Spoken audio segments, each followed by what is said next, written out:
আবারও রাতের অন্ধকারে বাড়ির সামনে থেকে টোটো চুরি করে নিয়ে চম্পট দিল দুষ্কৃতীরা। শনিবার সকালে ঘটনার কথা জানাজানি হতেই এলাকায় ব্যাপক চাঞ্চল্য ছড়িয়ে পড়ে।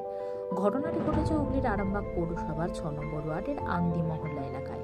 জানা গেছে টোটো মালিকের নাম শেখ সুরজ, বাড়ি ওই এলাকাতেই। গত ৫ বছর ধরে শেখ সুরজ বাড়ির সামনে তার টোটোটা রাখত। ঘটনাটি নিয়ে আরামবাগ থানার দ্বারস্থ হবেন বলেও জানিয়েছেন টোটোর মালিক। ঘটনা প্রসঙ্গে এলাকাবাসী ও টোটো মালিকের দাবি, দুজন দুষ্কৃতী তারা টোটোর চেনতালা ভেঙে এবং চার্জার নিয়ে চম্পট দেয়। গোটা ঘটনায় আতঙ্কে এলাকাবাসী বলা যেতে পারে। এর আগে ৪ঠা জানুয়ারি আরামবাগ পৌরসভার ৮ নম্বর ওয়ার্ডের কাটাবনির মসজিদ পাড়া থেকেও রাতের অন্ধকারে চুরি হয়েছিল একটি টোটো। দেখুন বিস্তারিত। টোটোটা চুরি হয়েছে জানতে পেরেছি সকালে। আমি গাড়িটা বের করি মোটামুটি 9:30 10টার সময় করে সকালে আমি গাড়ি বের করি। তো সকালবেলা উঠেই দেখছি গাড়ি নেই। তখন এবার চারিদিকে আমাদের আশেপাশের লোকজন যারা ছিলেন বাড়ির, ওদের সকলকে জিজ্ঞেস করলাম। ওরা বললো আমরা কেউ কিছু বুঝতে পারিনি। দিয়ে একটা ক্যামেরার ফুটেজ আমি দেখলাম। সেই ফুটেজেতে রাত্রিবেলা 2:10-এ দুটো ব্যক্তি ঢুকেছে, কিন্তু তার আগে আমাদের এই পাশের যে ফুচকাওয়ালারা থাকে ওরা দেখেছিল দুজন নাকি বাইক নিয়ে ওখানটায় দাঁড়িয়েছিল। তারপরে ওরা যথারীতি বাড়ি চলে যায়। 2:10-এ আমি ক্যামেরার ফুটেজে দেখলাম যে দুটো ব্যক্তি এই দিকে ঢুকেছে। তার 1 ঘন্টা পরে 3:10-এ আরও দুটো ব্যক্তি ঢুকলো। তার 10 মিনিট পরে 3:20-তে আমার গাড়িটাকে ব্যাকে টেনে নিয়ে ওইখানে নিয়ে গিয়ে দাঁড় করায়। না, চাবি দেওয়া ছিল না, চাবি খোলা ছিল। একটা চেন তালা মারা ছিল, কিন্তু সেটা হয়তো মানে কোনো রকম ওরা অ্যাসিড ট্যাসিড দিয়ে গলিয়ে নেয়, যেটা আর কি হয়। এই যে যেটা এই একটা আরেকটা গাড়ি আছে আমাদের, যেরকম চেন তালা মারা আছে এরকম চেন তালাও দেওয়া ছিল, কিন্তু ওরা সেটা কিভাবে কি করেছে জানি না। তো এটা 3:20-তে ওরা ওখানে টেনে নিয়ে গিয়ে বের করে 2-3 মিনিট 4 মিনিট দাঁড়িয়েছিল। দাঁড়িয়ে কোনো রকমে ওরা ডাইরেক্ট করে স্টার্ট করেছে, হয়তো স্টার্ট করে গাড়িটাকে ঘুরিয়ে বাস স্ট্যান্ডের দিকে নিয়ে গেছে। তারপরে আমি আর কোনো কিছু ওর অস্তিত্ব খুঁজে পাইনি। কতদিন ধরে এখানে টোটোটা রাখা থাকে? এটা আমার এইখানে টোটোটা নানা করে হলে 2020 সাল থেকে আমার এখানে টোটোটা আছে। আজ বিগত 5 বছর প্লাস আমার এখানে টোটো থাকে এখনো পর্যন্ত। আমার নাম শেখ সুরজ, আন্দিমহল 6 নম্বর ওয়ার্ড, ধোঁয়া পরীক্ষা কেন্দ্রের অপোজিটে, একদম মেন রোড অ্যাটাচ।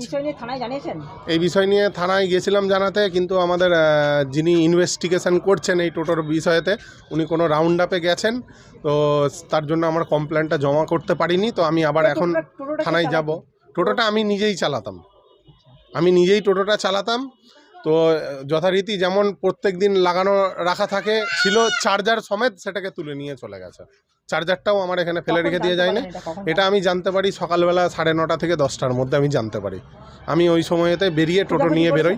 অনেক খোঁজাখুঁজি করেওছি, কোনো কিছু খুঁজে পাইনি। আর একবার এখন থানায় যাব কমপ্লেনটা জমা দিতে। তো আমার টোটোটা ছিল আপনার স্কাই কালারের টোটো ছিল, তুতে কালারের। আমি চাইছি যে আমার এটার যেন প্রশাসন কিছু ব্যবস্থা নেয়, যাতে আমার গাড়িটা আবার আমি যেন ফিরে পাই। এটাই আমার প্রশাসনের কাছে আবেদন। টোটোটা কোথায় লেগেছিলেন? টোটোটা আমার এইখানে ছিল। আর রাজা এত মিথ্যা কথা বলছে। এই জায়গাটায় টোটোটা ছিল। বের করতে গেলে পুরো টোটালটাই ব্যাকে বের করতে হবে। মানে এইখানে ছিল, এখান থেকে এরকম ভাবে তুলে এইদিকে ব্যাকে নিয়ে গেছে। ব্যাকে নিয়ে একদম সামনে আমাদের রাস্তা আছে, ধোঁয়া পরীক্ষা কেন্দ্র, এটা দিয়ে ব্যাকে আপনার নিয়ে এসেছে, এদিকে বেরিয়েছে। এরপরে কোনো অপশন নেই, গাড়ি কোনো ঘোরানোর অপশন নেই। এতটা ঢালু, তারপরেও এইখান থেকে ওরা কোনো রকমের তুলে বের করেছে। 4 জন ছিল মোট। আর ক্যামেরাটা আমাদের ওইখানে লাগানো আছে। ওই ক্যামেরাটায় এখানে একটা বাস ছিল সকালে, এই জায়গাটায় নিয়ে এসেছে,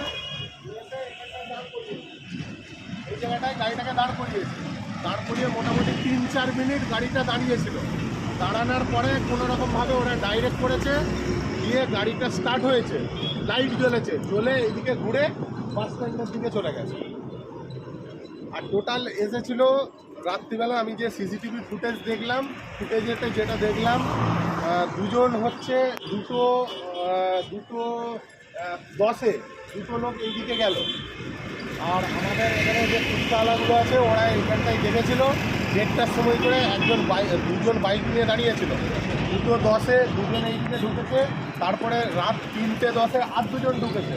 ঢোকার পরে 3:20-তে এইটুকু জায়গাটা আমার ফুটেজটা পাওয়া গেছে ক্যামেরাতে, কারণ এখানে একটা